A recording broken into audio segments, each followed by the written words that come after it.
Alright, moving on to the Hierophants, which is basically like priest. The highest level one that I have here is Kohryu.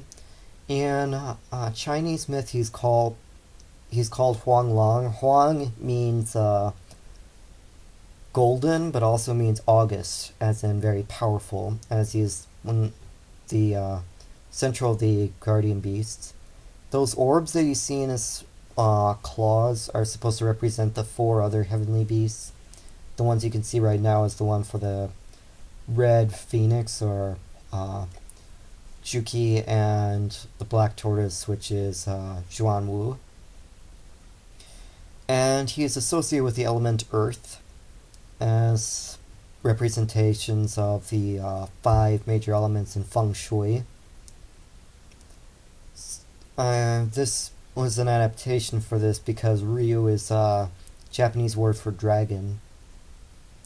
Daisoujou couldn't find, but according to the Megami Tensei Wiki, they mentioned that there's this sect in Buddhism, or there's a sect in Buddhism in which a monk actually pretty much fasts in a cave and is fed by people feeding food through a hole, and the bell is supposed to represent that he has to ring the bell just to show the people outside that he's alive.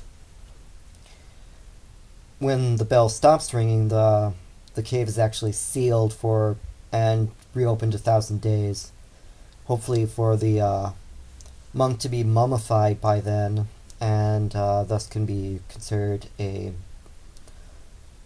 symbol of Buddha, or is worshipped as a Buddha. And this is just an adaptation of that.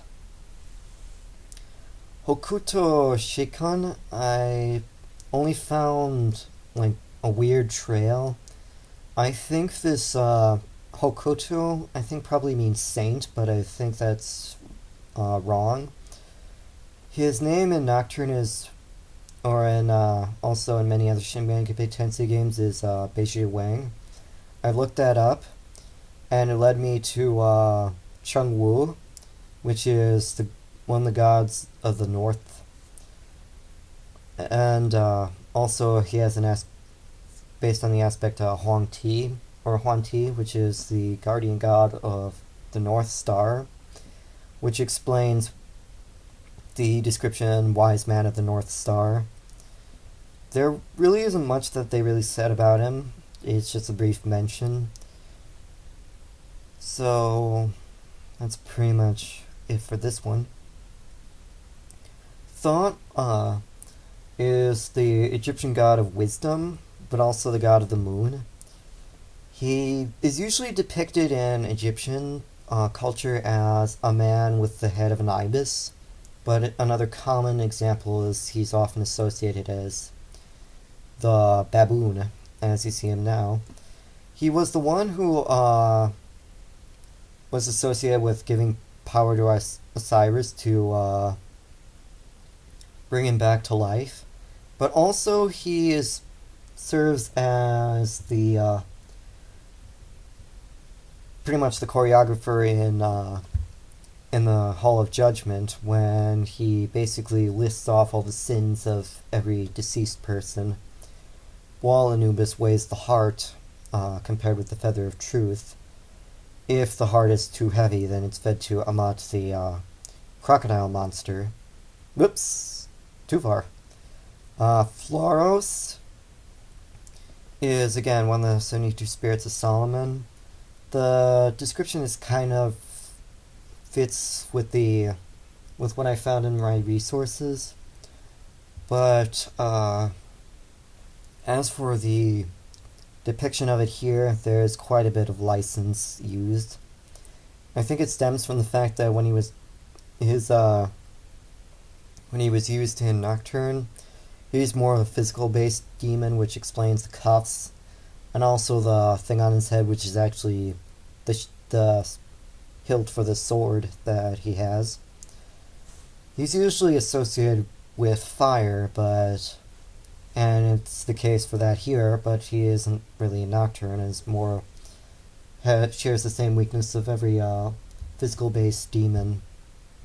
Okay, next one, Shiisaa.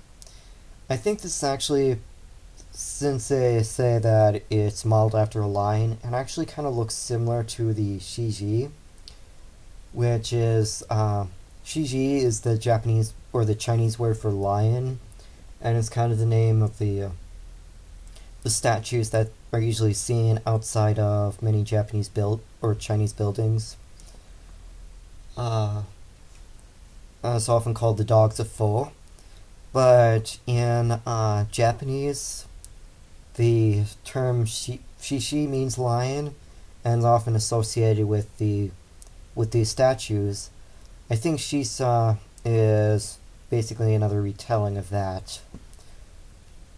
But I think it makes sense that it was, since it's often associated with buildings and guarding the outsides of buildings. You often see those you'll see these in Naganaki Shrine too. Berith is another one of the Senju spirits of Solomon. There's not much really I know about him as far as I'm concerned, but from what it is described, he's usually associated with war, I think, probably. But his association with fire is consistent with his abilities in Nocturne, as he shares the same fire-based resistances and weaknesses as any other fire-based demon does in Nocturne, his weakness being ice. Okay. There's not much to say here. I'm moving on to the last one, which is the lowest level of the Hierophant. The Hierophant, the lowest level is Omoikane. And my resources, he's called Omoikane.